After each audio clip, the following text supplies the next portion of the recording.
Hello students, welcome to the next video of 11th BS. ठीक है. In last lectures we have completed the topic partnership and the registration of the partnership. हमने partnership पूरा पढ़ लिया, partnership deed पढ़ लिया and we have gone through the process of the registration of a partnership firm. Now the next form of business organization is cooperative society. आज का हमारा topic है कोऑपरेटिव सोसाइटी. ठीक है, इसके बाद एक टॉपिक और बचेगा that is joint stock company and we will complete the chapter. ठीक है, सो स्टार्ट करते हैं with this cooperative society. Now what do you mean by cooperation और कोऑपरेटिव? कोऑपरेटिव या फिर कोऑपरेशन का मतलब होता है to work together with other peoples. ठीक है, to work together with other peoples to achieve a purpose. हमको क्या करना है कि अलग अलग लोगों के साथ में मिलकर काम करना है, एक सोसाइटी फॉर्म करना है. किसके लिए? ताकि हमारे जो मेंबर्स हैं उनका भी वेलफेयर हो सके और सोसाइटी का भी वेलफेयर हो सके. ठीक है, तो this is cooperative society. What is cooperative society? To work together just to form a committee, form a society, work together for each other and you will grow up. ठीक है, now we are going to see the features of the cooperative society. कि अब cooperative society के features क्या क्या होता है. First is voluntary membership. Now what is voluntary membership? Voluntary membership का मतलब ये होता है for any member, कभी भी जो भी cooperative society का member है, any member can get enter into the cooperative society at any time and any member can leave the cooperative society at any time. कोई भी मेंबर कभी भी एंटर कर सकता है और कभी भी कोऑपरेटिव सोसाइटी को छोड़कर जा सकता है. There are not any hard and fast rule की नहीं अगर एक बार एंटर हुआ तो जा नहीं सकता और अगर जा रहा है तो ही हैव टू पे समथिंग. नो, वो कभी भी एंटर कर सकता है एंड कभी भी छोड़कर जा सकता है. This is known as voluntary membership in cooperative society. Second, legal status. अब व्हाट इज लीगल स्टेटस की हम सबसे पहले हम कोई भी बिजनेस स्टार्ट करते हैं ना तो हम लोग ये सोचते हैं कि whether it is this business is legal और नॉट. क्या हम सही काम कर रहे हैं या नहीं कर रहे हैं. सो लीगल स्टेटस में ये चीज आती है फीचर्स में कि cooperative society is a legal business. क्यों?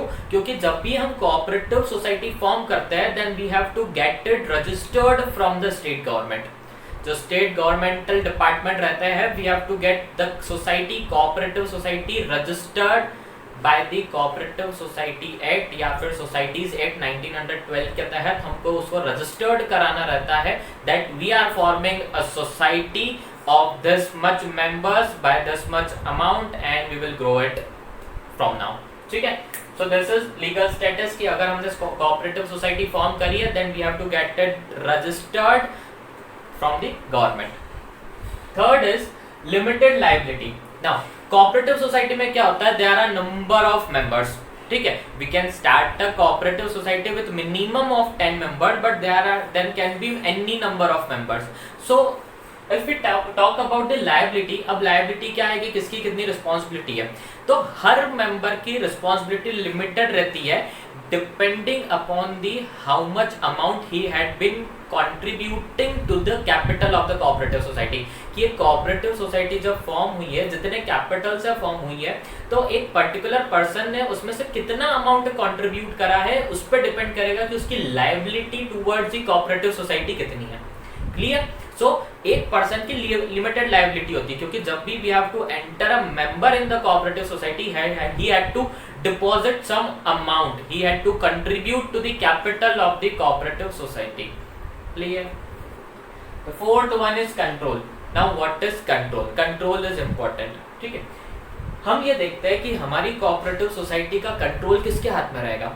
So if we are talking about the control of a cooperative society, तो control of a cooperative society belongs to the management committee of this society.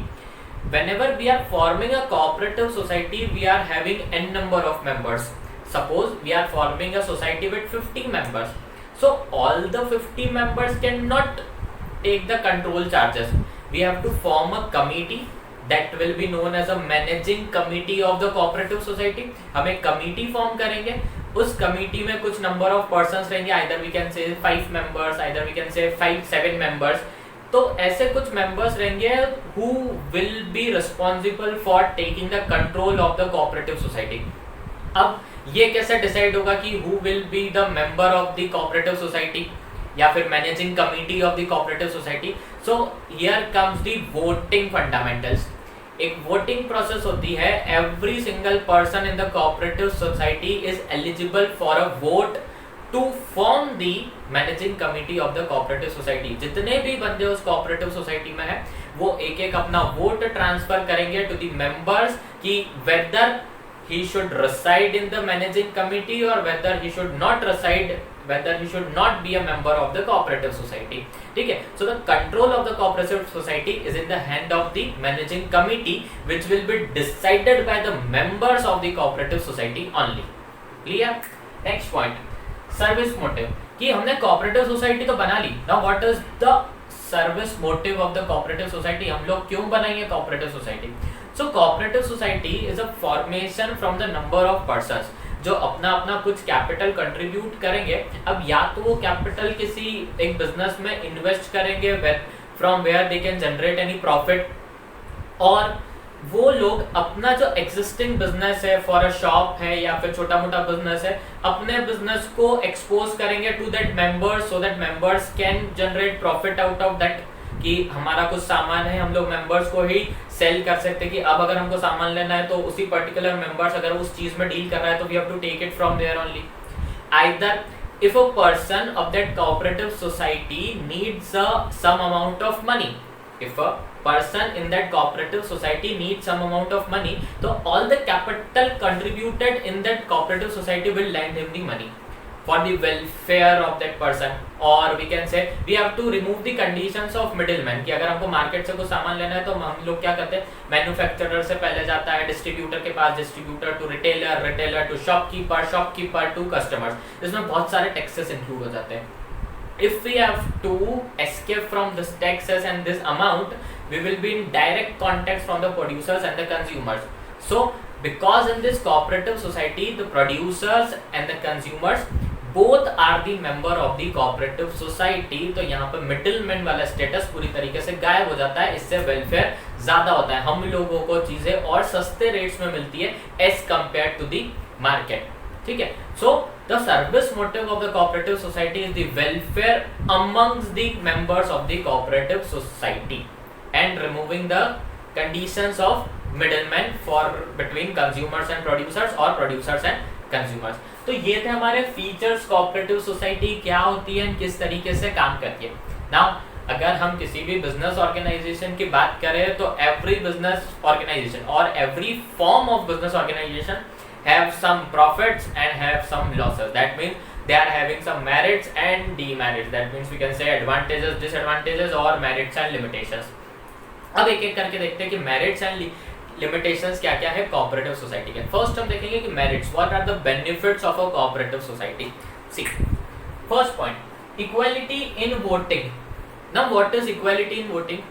Equality in voting का मतलब ये होता है कि जितने भी मेंबर्स है कोऑपरेटिव सोसाइटी की, when we are electing the managing committee of the cooperative society, तो हर एक पर्सन को, हर एक मेंबर को इक्वल राइट्स दिया जाता है। वन मैन वन वोट वाला सिस्टम यहाँ पर चलता है, वन मैन वन वोट। अब रेदर देन कि यहाँ पर कोई कुछ बाइफर्केशन हो या फिर कोई ऐसी चीजें हो जो नॉट लीगल, तो हम लोग यहाँ पे बोल सकते हैं कि वन मैन वन वोट का मतलब ये होता है कि यहाँ पर कोई भी इनइक्वालिटी नहीं रहती कि अगर एक पर्सन ने ज्यादा कंट्रीब्यूट करा है तो वो ज्यादा वोट कर सकता है, अगर एक पर्सन ने कैपिटल में कम कंट्रीब्यूट करा है तो ही कैन नॉट वोट। ऐसा कुछ भी नहीं है, इक्वालिटी इन वोटिंग है। मतलब one man one vote is achieved regardless of the amount of money that the person has contributed to the cooperative society। इससे कोई मतलब नहीं है कि उसने कितना पैसा contribute करा है, कितना पैसा contribute नहीं करा है। अगर he is the member of cooperative society then he is having the right to vote। So equality in voting, जब भी managing committee का election होगा then he is eligible for voting, one person one vote। clear? So this was the first merit, equality in voting. Second is limited liability. Limited liability हम लोग features में भी देख चुके हैं कि जितने मेंबर्स होंगे सबको अपनी अपनी रिस्पॉन्सिबिलिटीज एंड अथॉरिटीज डिस्ट्रीब्यूट कर दी जाएगी। ठीक है, one person is not liable for all the things. ठीक है। So every person is having limited liability according to the amount of capital he has contributed to the cooperative society. जितना उसने contribute किया है उसके हिसाब से उसकी लायबिलिटी डिसाइड की जाएगी कि what responsibilities what authorities he has been given to that control in cooperative society. Third, stable existence. Now what is stable existence? Stable existence का मतलब ये होता है कि अगर कोई न्यू पर्सन की एंट्री होती है इन द कोऑपरेटिव सोसाइटी और एल्स अगर कोई पर्सन छोड़ के जाता है कोऑपरेटिव सोसाइटी या फिर किसी की डेथ हो जाती है या फिर एनी सर्टेन सर्कमस्टेंसेस अकर्स, तो उससे कोऑपरेटिव सोसाइटी के एग्जिस्टेंस पर कोई फर्क नहीं पड़ता। ठीक है, वो कोऑपरेटिव सोसाइटी ऐसी ही चलती रहेगी। एक बंदे के आने से या चले जाने से कोऑपरेटिव सोसाइटी के एग्जिस्टेंस पर कोई फर्क नहीं पड़ता। हम लोग कोऑपरेटिव सोसाइटी ऑलरेडी ही रजिस्टर्ड करवा के रखा है, तो नंबर ऑफ मेंबर्स को हम कभी भी इंक्रीज भी कर सकते हैं, डिक्रीज भी कर सकते हैं। अगर कोई छोड़ के जाना चाहे तो जा सकता है, न्यू मेंबर्स अगर एंट्री लेना चाहता है हमारी सोसाइटी में तो भी वो ले सकता है। सो स्टेबल एग्जिस्टेंस है कि अगर एक बार कोऑपरेटिव सोसाइटी फॉर्म हुई है तो जब तक सारे मेंबर्स मिलकर उसको क्लोज नहीं कर देते then there will be a proper existence of this cooperative society और उसका नाम भी रजिस्टर्ड होगा in the societies list with the that is with the government. Okay. Fourth is economy in operations. अब इकोनॉमी इन ऑपरेशंस का मतलब मैंने यहाँ पर समझाया था सर्विस मोटिव में कि we are restricting the middleman from the consumers and producers and the producers and the consumers. ठीक है, तो जब मैंने मिडिलमैन को रेस्ट्रिक्ट कर दिया then I am saving a lot of amount that is been given to the middleman. अब वो प्रोड्यूसर्स डायरेक्टली कस्टमर्स को सेल कर रहे हैं, customers are getting the product directly from the producers, तो प्रोड्यूसर्स अपना प्रॉफिट निकाल रहे हैं, उसके बाद भी कस्टमर को चीजें कम रेट्स पर मिल रही है। That is economy in operations. ठीक है, this is the benefit of cooperative society. Fifth, support from government. जब हम कोऑपरेटिव सोसाइटी को रजिस्टर कराते हैं with the state government and we are if are running the cooperative society for the welfare of the people then we are getting the support from the government. हमको government की तरफ से पूरा support मिलता है। वो सपोर्ट किस तरीके का मिल सकता है?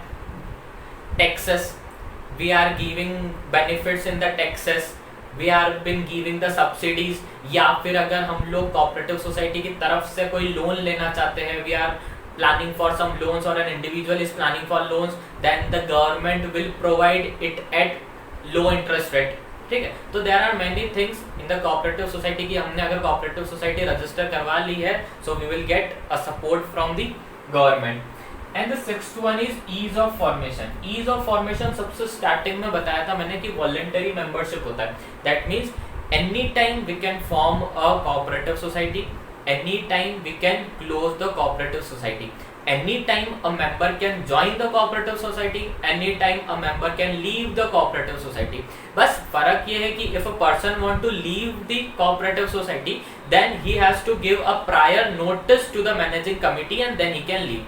ठीक है, एक छोटे मोटे प्रोसीजर्स होते हैं। हाँ, फॉर्मेशन के टाइम पे भी कुछ लीगल फॉर्मेलिटीज होती है, ज्यादा नहीं होती, कुछ फॉर्मेलिटीज होती है that we have to complete and within a short duration of time we can form a cooperative society. ठीक है, कुछ लीगल प्रोसीजर्स कंप्लीट करके छोटी मोटी फॉर्मेलिटीज होती है, डॉक्यूमेंट्स हमको जमा करने रहते हैं and after that we can form a cooperative society. So it is an easy task. So इसीलिए यहाँ पे लिखा हुआ है कि cooperative society has a ease of formation.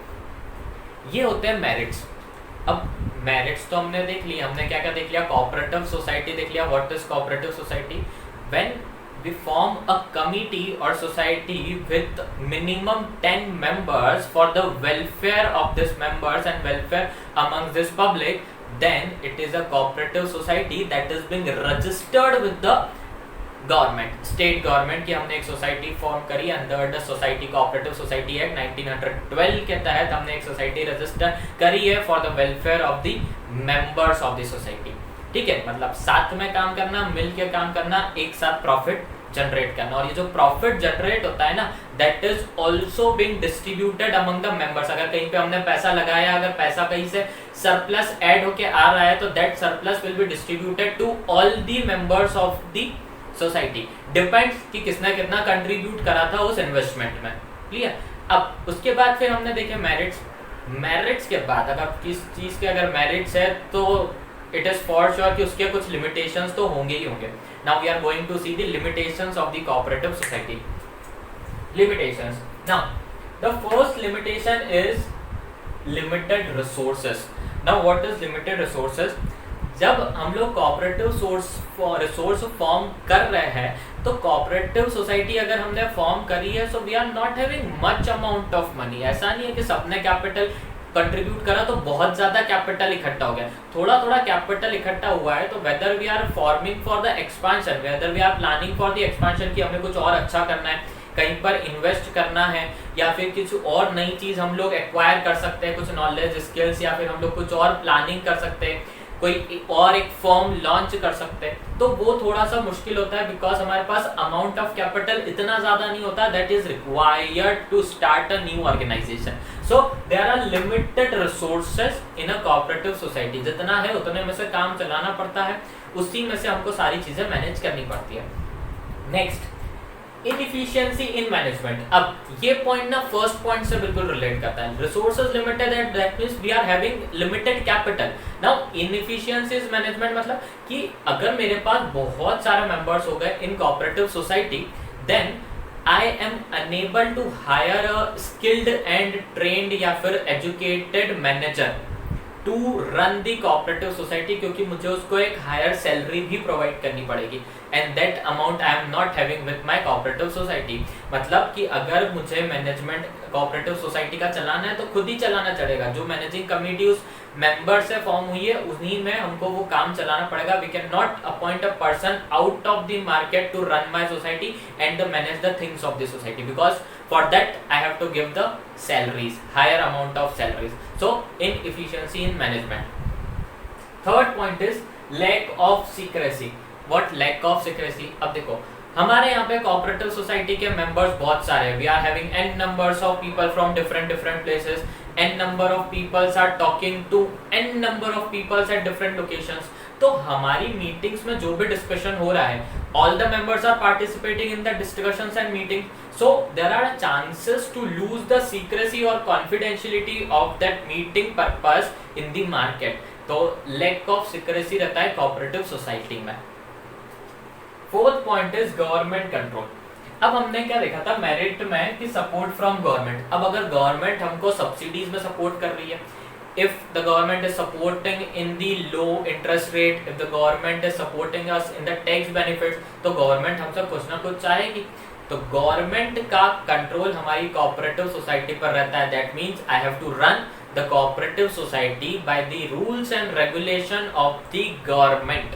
ठीक है, कुछ रूल्स एंड रेगुलेशन मुझे गवर्नमेंट के फॉलो करने पड़ेंगे और वो कंट्रोल किसके हाथ में रहेगा? गवर्नमेंट के हाथ में ही रहेगा. सो दिस इज अ लिमिटेशन. मतलब हमारे सोसाइटी की फ्रीडम कहीं ना कहीं थोड़ी सी डिस्पैच हो जाती है due to the interference of government. Last one is differences of opinion. हमने बोला कोऑपरेटिव सोसाइटी फॉर्म करा था with the persons, number of persons minimum 10 persons, maximum कितने भी हो सकते हैं. तो if we are discussing something for a purpose, if we are conducting a meeting, सबके अपने अपने ओपिनियन होंगे. So when it comes to decision सबके अलग अलग ओपिनियन है तो यहाँ पर डिफरेंसेस ऑफ ओपिनियन क्रिएट होता है. someone is saying one part, someone is saying another part, the third person is saying the third part. So there are the differences of opinion and for that it becomes hard to take any decision कि किसकी सुने और किसकी ना सुने. इसकी नहीं सुनेंगे तो इसको बुरा लग जाएगा, इसकी नहीं सुनेंगे तो इसको बुरा लग जाएगा. ठीक है. So these are the limitations of the cooperative society. So in this lecture what do we have completed? Cooperative society, features of the cooperative society, merits of the cooperative society and the limitations of the cooperative society. अब next lecture, next video में हम लोग जब भी start करेंगे we will talk about the joint stock company. ठीक है, वो क्या होता है वो अगले लेक्चर में बताऊंगा. इसके पहले इसको अच्छे से नोट करना. हाँ, now if you are talking about the notes तो सेकंड चैप्टर के नोट्स आपको मिल गए होंगे. ठीक है, पीडीएफ में मिल गए होंगे या फिर I will send it now, group पे आपको मिल जाएंगे. ठीक है, I will give the PDF notes. Just complete your notebooks, complete your notes. ठीक है, इसका स्क्रीनशॉट ले लेना, इसमें से जो इंपॉर्टेंट पॉइंट्स लगे जस्ट नोट इट डाउन. ठीक है, and we will switch it to next lecture. Okay, till then take care, bye bye. इसका स्क्रीनशॉट ले लो, मैं आई एम क्लोजिंग.